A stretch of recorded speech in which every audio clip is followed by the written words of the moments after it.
Hi, Tom Talpey, Microsoft. I've been here a bunch of times. I've talked about a bunch of different things. Today I'm going to have a rather, I'm going to talk about three things. But I'm going to focus on RDMA extensions that are being proposed in support of persistent memory. There are a few interesting points that get more interesting as you dig down on them. We've been doing this for a couple years. I've talked about this in a couple of different environments. SNIA SDC, I think I chatted about this a little bit last year at the OpenFabrics. In various other forums, these are being discussed. And so I want to bring them here in the sense of bringing together some future RDMA changes, honestly, that I hope to enlist your support in. So I'm going to talk about three things. First, I'm going to just spend a moment to talk about Windows persistent memory support. People don't talk about Windows too much here. I understand. You can make your own choices. But I want to make it clear that we have some significant new features in Windows in support of persistent memory that you may want to be aware of. In particular, even if you don't use them, you should be aware that they are driving the industry, right? Persistent memory is a major trend. So I just want to give you a broader picture. Second, I want to talk about the persistent memory extensions that I and others have proposed in RDMA to support this. And the big point of the talk is to talk about how the applications will use this. It doesn't count until applications use it. Okay, first, Windows persistent memory support. Persistent memory is supported in Windows 10 and Windows Server 2016. If you have a laptop running Windows 10 anniversary update from fall, you can run persistent memory if you had a persistent memory card in it. If you have a server, you can definitely run it because you can buy an NVDIMM today. You can slap it in the socket, and Windows will recognize it and support it out of the box. Out of the box. For the last 6 or so months, we've been shipping this code. If it's a JEDEC-defined NVDIMM device, it will be recognized, and it will be exposed as what we call storage class memory. When it's exposed, there are roughly 3 access methods.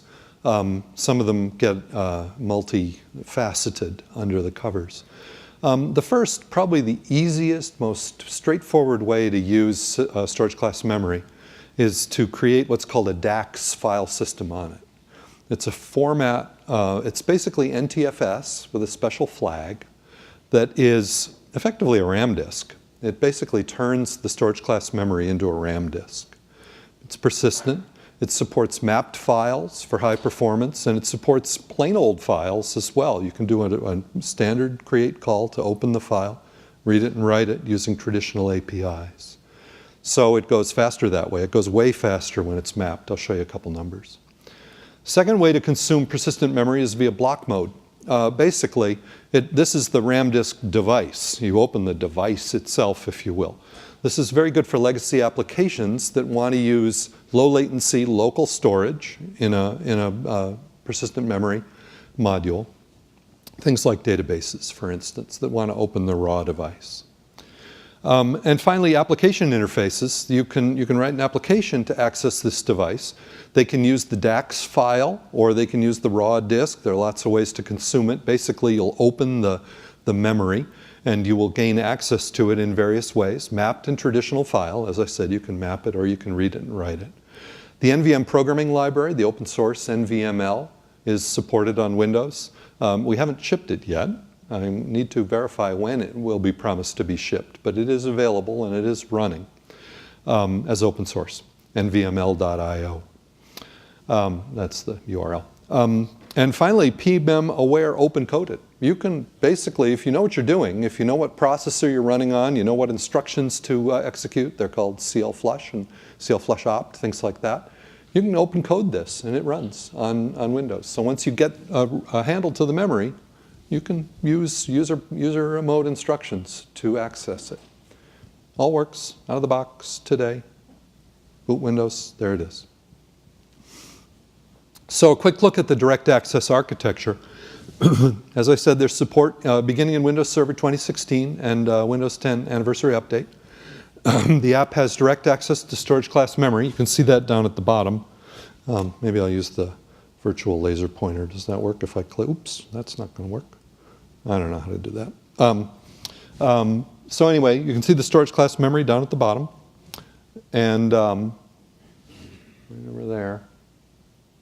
Above it, the disk driver and the bus driver. The bus driver isn't in the I/O path. It only enumerates the storage class memory and basically creates an instance of the disk driver for the ones it finds. Above that, the DAX file system, right? And then what's really interesting are these 3 access methods up at the top. And that's what I basically just mentioned. So you can see the standard file API flows to the file system. The application-driven API, but this one over here is the really interesting one. That green line, load and store directly to the device. Okay? And there's a few interesting things. When you cut the I/O stack out like this, a few interesting things happen. Filter drivers go away, right? Excuse me. The processing of data as it moves to and from the file system is gone, basically. It's direct. You can load and store directly from the file. So certain filter drivers stop working, right, because they aren't in the stack anymore. And you have to be aware of these changes, like deduplication, like virus checking, things like that, that processing of the data as it flows. Interestingly, virus checkers can still do their job, though, because they can still catch the request to open the file. So they can verify that the file is safe as it's being opened. They may not be able to control each read and write, but they're still in the loop for the open path.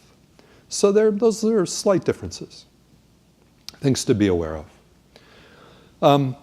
However, in DAX mode, once you've opened one of these direct access files, you have these 3 basic means, and this is how Windows adapts to it. The first is memory mapped access. This is the best way, right? You basically map the file. We call it map view of file. It's mmap in Linux. It's true zero copy. You get the actual pages of the underlying file mapped into your address space.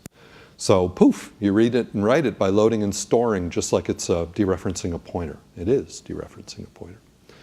There's a couple tricks, right?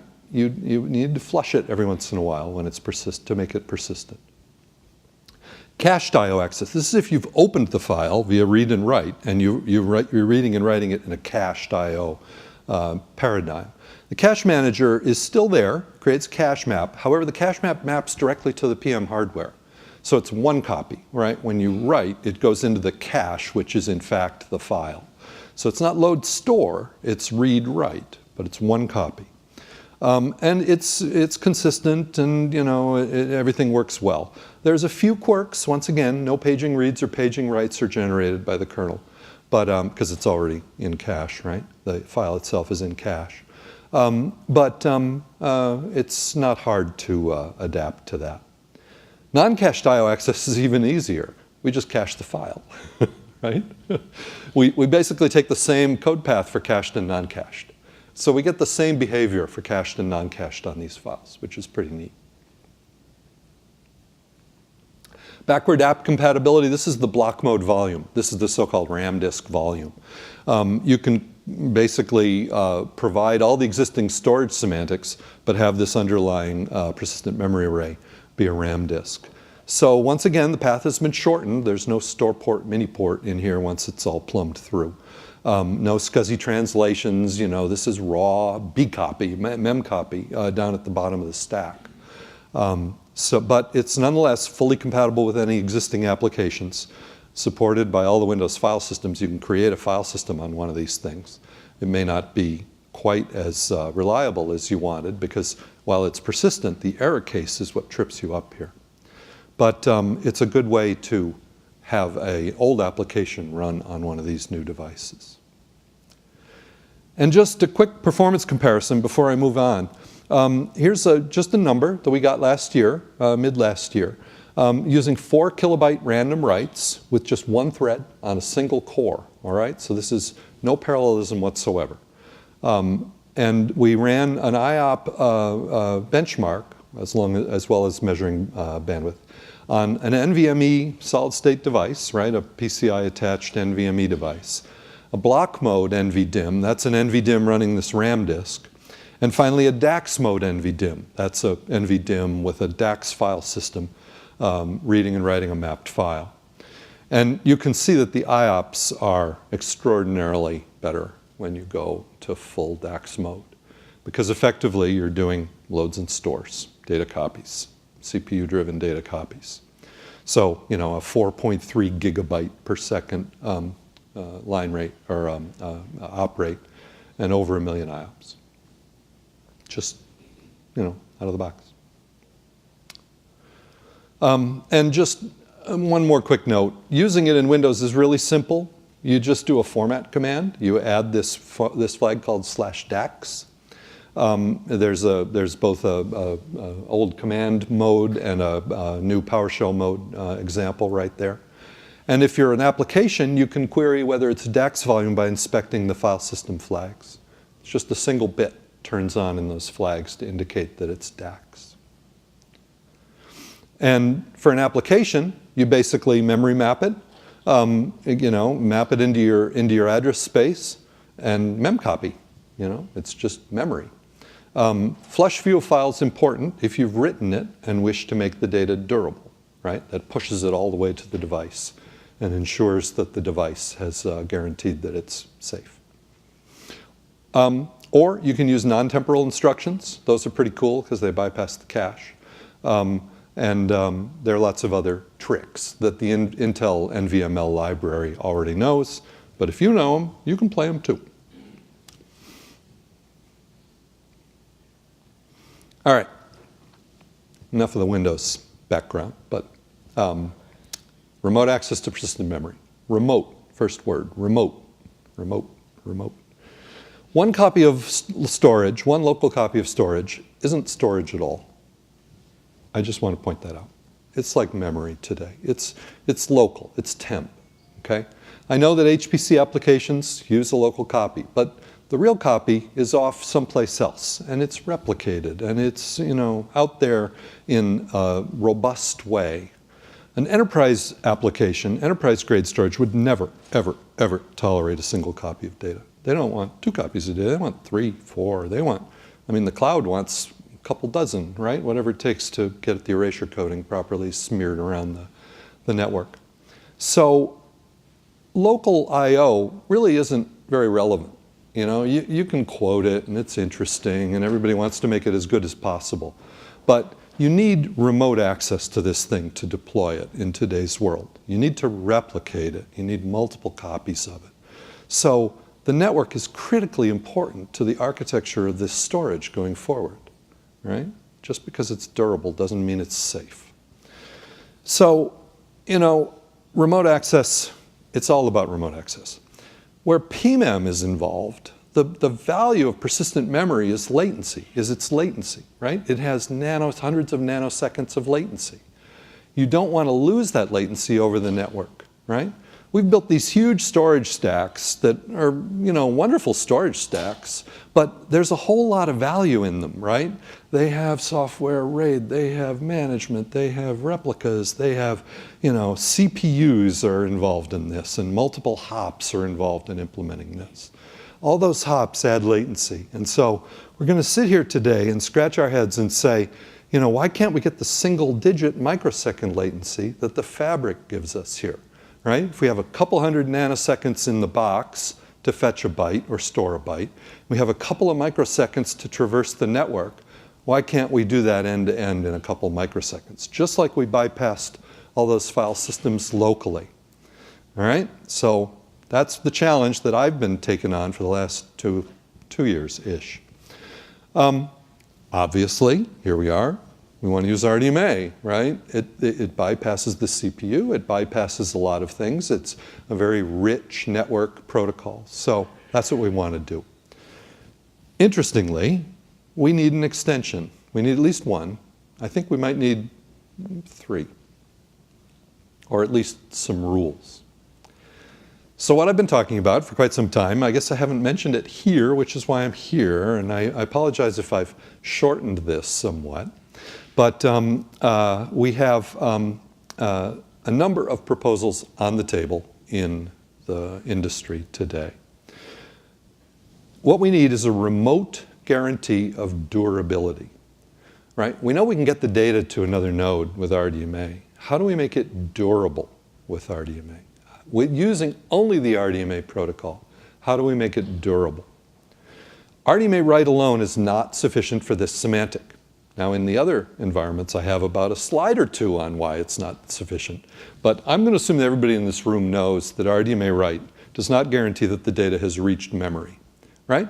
The data has reached the remote consistency space. You can see the data, but you don't know where the data is. It might be in the CPU's cache. It might be in the PCI device. It might be anywhere on that machine, right? You really don't know that it's reached memory and therefore become durable. In fact, on some devices that require an additional processing step to make something durable, like a flash device, for instance, it needs to be burned in, right? You haven't invoked any of that processing. You don't know that that processing has occurred. All you know is that you've delivered the data to the front door where the processing occurs, all right? That's a problem, right? We can't implement persistent memory without this guarantee. It ain't persistent till it's durable. So, an extension is required. We came to that conclusion quite a while ago. I called it RDMA Commit. Others have called it RDMA Flush. You might see it under one or both of those names. It is proposed that it executes like an RDMA read. It's a non-posted operation. It is basically flow controlled and ordered. It's acknowledged explicitly by the remote side. Just think of it like an RDMA read, right? That doesn't actually read the data, it commits the data on the other side. The initiator requests a byte range, maybe one, maybe more. It names the bytes that it wants to make durable. And then the responder acknowledges only when that durability is complete, when it's been made actually durable. There is really strong consensus on these basics. I don't think anybody disagrees. There might be other ways to implement it. Some have said, why don't we put a push bit on the RDMA write?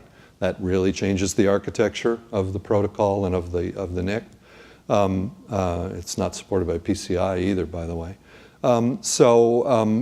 There's been some dialogue. If you have a strong opinion, I encourage you to join the standards discussions. They mostly happen in IBTA and SNIA. There's a little bit of work going on in ITF, but it's kind of quiet there.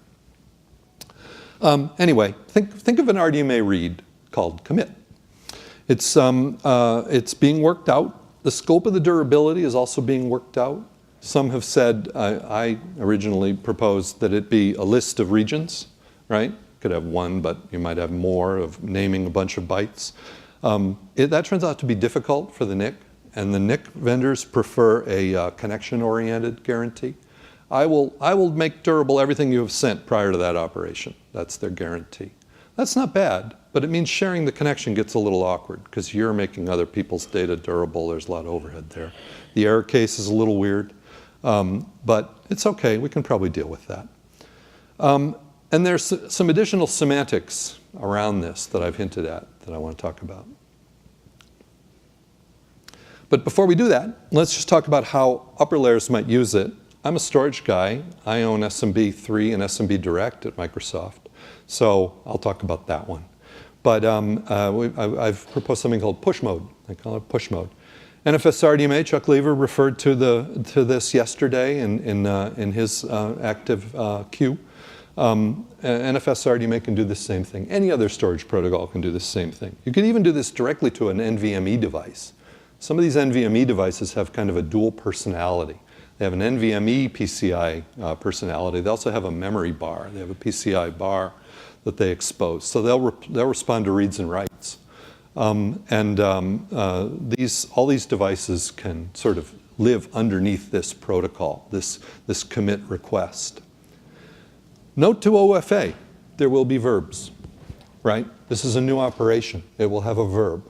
There will be some other operations and some other semantics wrapped around it, memory registration in particular, you'll probably want to say, I'm registering something persistent. It requires special handling.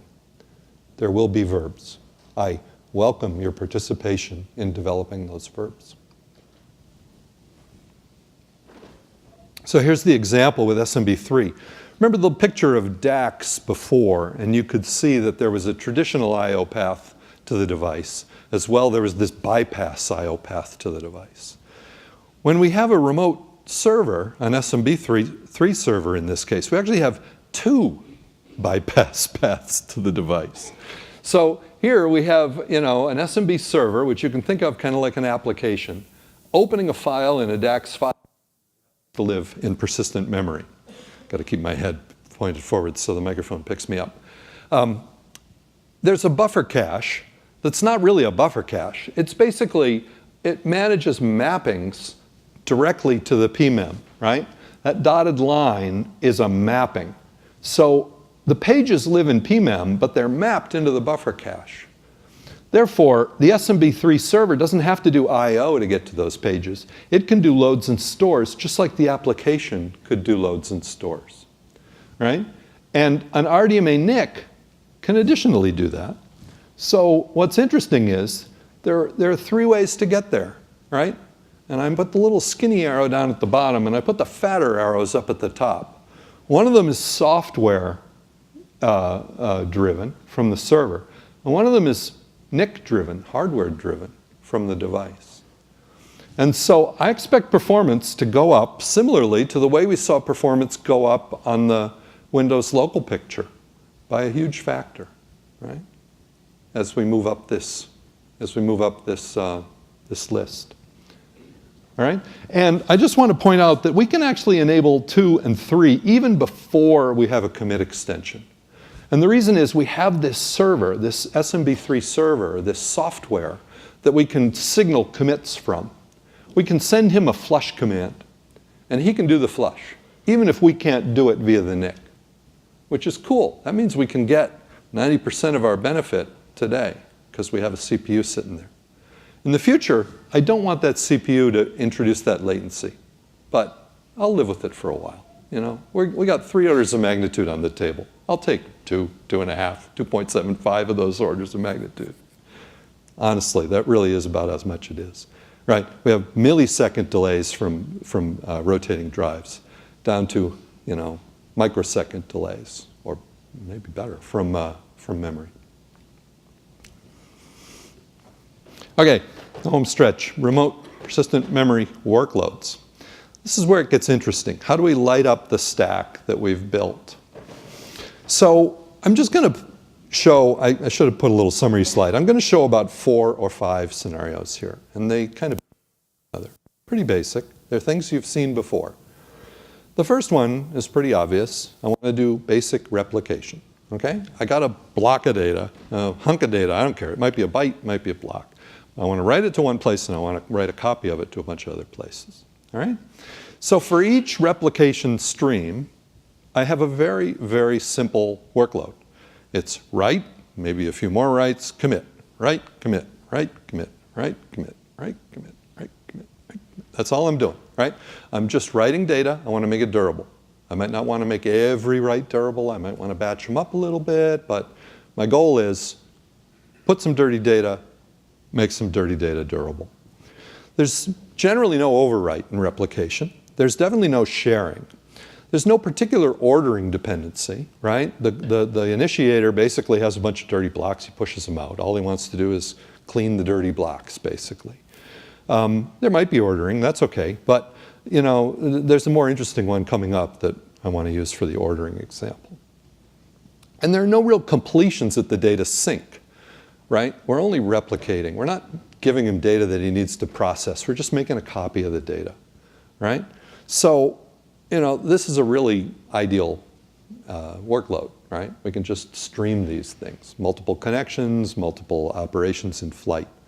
There's some other semantics that we might want to add to it. The big one is asynchronous mode. Asynchronous mode, we affectionately call it, we thought it up in the SNIA NVM Programming Twig. We affectionately call it giddy up. And what it means is that we've put some data in a dirty state, and we want to push it, but we're not blocked on it, right? We want to push it lazily in the background. And so an application may want to dirty a little data, push a little data, dirty a little more data, push a little more data, and then at the end of all that, make sure it's committed, right? And GiddyUp is really useful for writing libraries, because libraries can perform a little bit of caching. They basically run down that list. So the interesting thing about GiddyUp, at the bottom, there are no protocol implications. We can do this with only a commit, which is neat. The second one, the interesting one, is the log writer. This is a file system example. I have another example. Basically, in the log writer case, we're writing a log record. We need to commit the log record. Then we're going to write a log pointer. Then we need to commit the log pointer. And we do that forever, right? We write a chunk that we make sure it's good. Then we write a pointer that brings the chunk into the linked list. And then we make sure that's good. And then we just keep going. We're just always adding entries to the linked list. There's another guy on the host who's kind of sucking them dry every once in a while. But the idea is it's a replica with this two-step process, right? And the latency of those steps is critical, right? You're going to be blocked at the end of each commit because you can't move to the next step until you've committed. So it's really important. Latency is really important. The protocol implication is simple. The first commit has to be complete before the second. So we need to block the second. We can't execute the second one until the first one is successful, right? Otherwise, we'd be pointing at a bad record or a non-durable record. That would be really bad if the system failed at that point. So waiting introduces a pipeline bubble. That is very, very bad for throughput and latency, and we want low latency. So we desire an ordering between the commit and that second write. The possible solution is what we call a non-posted write. It's been discussed in the IBTA. It's a write that behaves like a read. And it's a really powerful thing. Verb alert, right?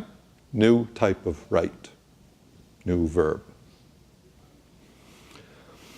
There's another variant of the log writer that databases use. Databases have the same basic idea, but they actually synchronize that data to other places. And so it's a very similar scenario, but I just want to bring up this one as an example. This is what we call the tail of log that our SQL Hackathon server, Microsoft SQL Hackathon server uses. It got a 2x advantage out of this model. Okay? This is a very simple I/O model in which we use the NVDIM-N, in this case, a regular NVDIM, to soak up log buffers until we get a big block, and then we write that big block to the solid-state device.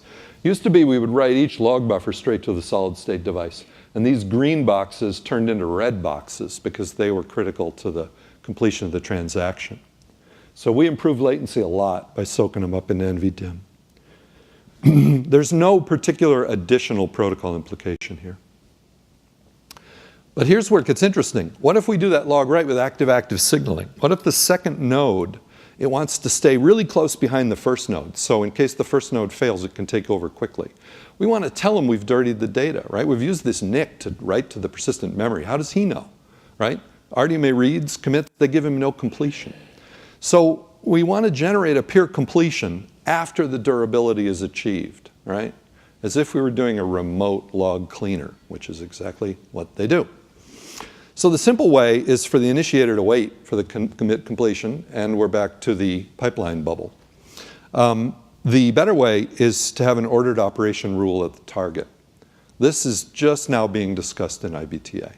We want to send or write with immediate to be ordered after that commit. That's not possible today because those are posted operations. Non-posted operations don't block posted operations at the data sync. Finally, remote data integrity. This is really, really important. It hasn't been discussed much, but I've been talking about it for a couple of years, and I hope to get it on the table before we go too far down the standardization route. So I'd love your support in this if you happen to agree with me. Assuming we have an RDMA write with an RDMA commit, and all the writes in the commits complete. Some of them might have failed, right? Probably the last one to fail will break the connection. But let's say they succeed, or they fail, doesn't matter. How does the initiator know the data is intact, right? you've done these writes, you haven't asked for anybody on the remote side to check them, right? There's no software in the loop on the remote side like we have with traditional storage servers. Or in the case of a failure, how do we know which data got messed up? You know, what if we wrote a megabyte of data and we got a failure somewhere in the middle of it? Did half that megabyte make it into durability and half of it not? How do we know? How do we know in particular that the data has a good value? Well, the possibilities are kind of icky. Well, the first ones. Reading it back, that's extremely undesirable. We have terabytes of this stuff, right? The last thing we want to do is read it back. And even if we read it back, we might not be reading the persistent cells. We might be reading from cache. These motherboards cache like crazy. That's what commit's all about, push it through the cache. How do we know we've pulled it through the cache? We don't. Second, we could signal the upper layer, right, like we do today. We could say, can you please check it and tell me if it's good? High overhead, and the upper layer is possibly unavailable. I want to see someday a memory-only appliance, a device with no CPU, or at least the CPU is silent. Just a tiny little chip in the corner of it who does connection management and the like, right? That's where I want to go. Just put that in your head, you know. I've got no CPU whatsoever. I'm going to have only the NIC to help me with this. So the same question applies to other operations like an array scrub. You know, they go through and they verify it. Storage management, recovery, relocation, compact, you know, defrag, you name it. How do you know it's good? How do you know the data is good? So the concept is to add integrity hashes to a new operation, or possibly piggyback them on commit. That's what I really like, frankly. You do sort of a, you know, you do a fake commit if you wanted to check, or you do a real commit if you want to actually push the data. I'll note that it's not unlike SCSI T10 diff, right, which writes integrity blocks along with the data. The hash, the algorithms, I think should be negotiated by the upper layers. I don't want the NICs to be implementing these things, you know, in whatever form they like. I think it's the purview of the upper layer, well, how strong the hash should be. Does it need to be a secure hash or an ordinary hash? You know, what kind of hash is it? But the hashing would be implemented either in the NIC or in a library in some agent on the host, right? It might be hardware. Hopefully it's hardware of some kind. And, you know, there are a number of possible implementations, but they should all be efficient. And the options for the operation would be either that the source computes the hash and sends it to the destination and says, can you please check it and tell me if it's good? Or the source requests the hash from the destination and sends it back. And there are a couple of really interesting twists about the two, about who knows the hash is good first, that kind of thing. Or what's easiest, what do the applications really want? I think there's some discussion about that type of the model.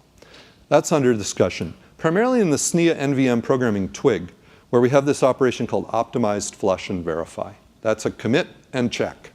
That's where I really want to talk. And so finally, the near future, I hope to see all these scenarios supported. It's my goal that all of them work. Operating system support is well established. Windows and Linux both have DACs today. Protocol standards process is well underway, but it is by no means complete. There are plenty of opportunities to join the discussion. But I have high hopes for 2017. I think some of this stuff will be prototyped and operational at the end of this year. That's it.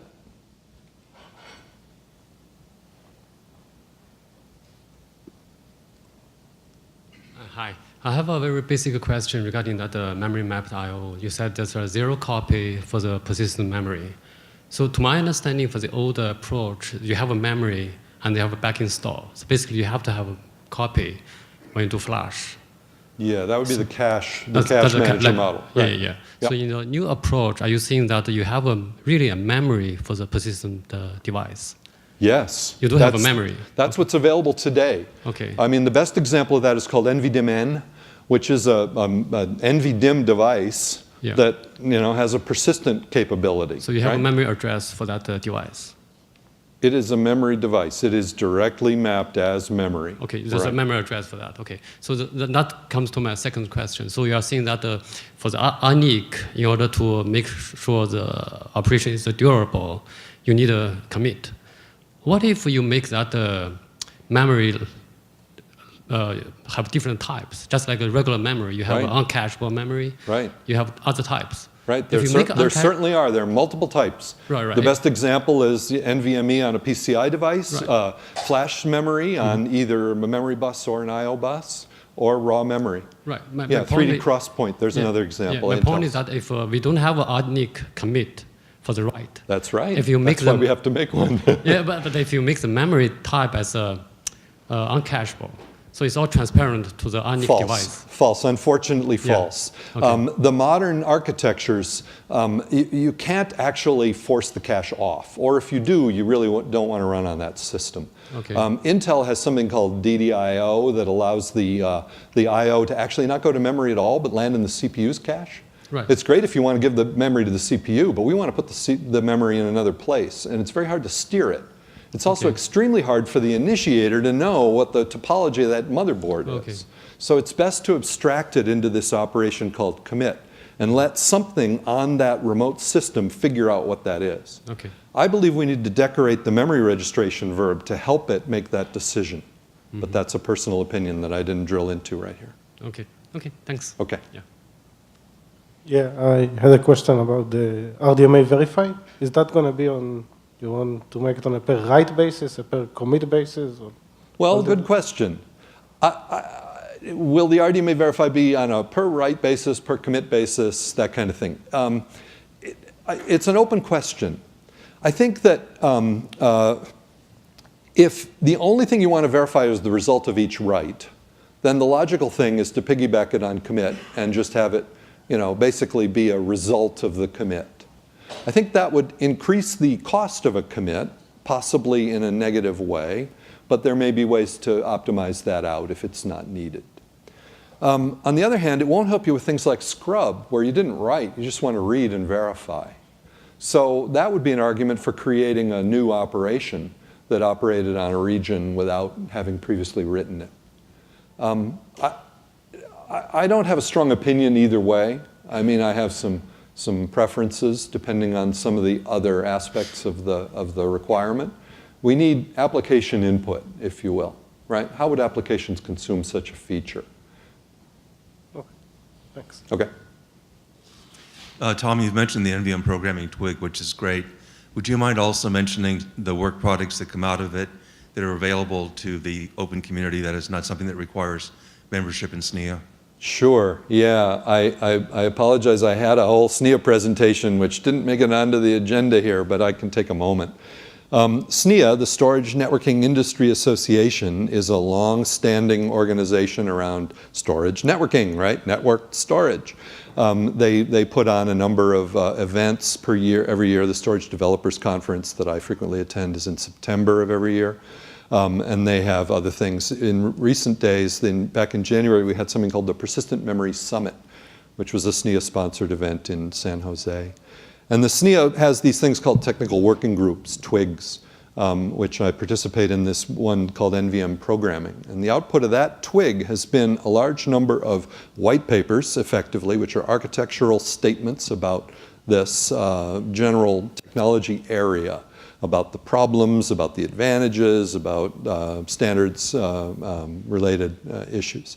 And those are all publicly available once they're published. To be involved in the creation, you need to be a member of the SNIA. That's not hard to do, and I would encourage anybody who's not a member to think about it, because we have some really interesting, very deep discussions about this, where we've revealed a large number of, even to some very sophisticated people, unexpected side effects, particularly the error case of this whole thing. It's really tricky, really tricky. So I would encourage you to check it out. It's snia.org. And look for the NVMP Twig, TWG. More question? Yeah. It's your call, Bill. Yeah, I got it. So you mentioned a commit that commits everything that's been written before. Well, that's still under discussion, but that's one possibility. Yeah. Okay, so I'm thinking that might be a little bit difficult if we're RDMAing to different types of memory, even different types of persistent memory. That's right. Because the operation to be able to commit all that. Okay, so that's kind of the difficulty there? Yeah. So I mentioned this in an IETF draft, and I've been talking about it. It's slowly dawning on some folks. Your RDMA write may not be able to cross regions, or your commit, rather, may not be able to cross regions. It may be too difficult to describe this, right? If you've done writes to a PCI device and you've done writes to a memory device and you want to commit everything, right? That may be tricky. On the other hand, we have a NIC that really doesn't want to scoreboard every memory region that was made dirty, right? And so for the NIC, it's much easier and much more in line with the InfiniBand semantics to simply say, here's the marker. I guarantee that everything prior to that marker is now clean. And so it's a little bit of a Hobson's choice. There's a difficult question on both sides of the picture. Well, I'm actually thinking it might be more difficult for the NIC to commit everything before, because now you have to say, well, when was my last commit? Right. What types of memory have I written to? Right. And then figure out how to commit all those. So that seems more difficult. At least it only has to scoreboard a couple of device types, and only in the case that the regions differ in backing device. Okay. You know, I don't know. I really can't speak for the NIC vendors. I'm a software guy, a storage guy. I tell them what to do, and they tell me they can't do it. I do software too. You know. Last comment. Oh, well. So is there any concept about how this is going to be represented on PCI? Well, only some of the devices live on PCI. You mean what PCI protocol they'll use to implement the commit? Sure. That's a really interesting question. You have to ask the platform vendors that question. Intel has talked about that quite a bit in the Storage Developer Conference and elsewhere. They have a number of so-called workarounds that nobody likes. And you know, the ideal thing is there will be some operation on the PCI bus that causes this to happen.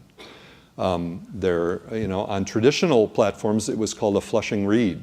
Right? You'd chase the write with a read, and that would make sure that the write got to the end of the line. The problem is there's still a cache at the end of the line, and you don't know that that thing made it out of that cache. So on a platform-dependent basis, there's some interesting questions to be answered how PCI implements this. But do you think that there is activity to standardize? There's definitely activity. Yeah, I'm not sure I would say it requires a change to the standard. I think there are platform-dependent solutions that the NIC and the platform can play together on.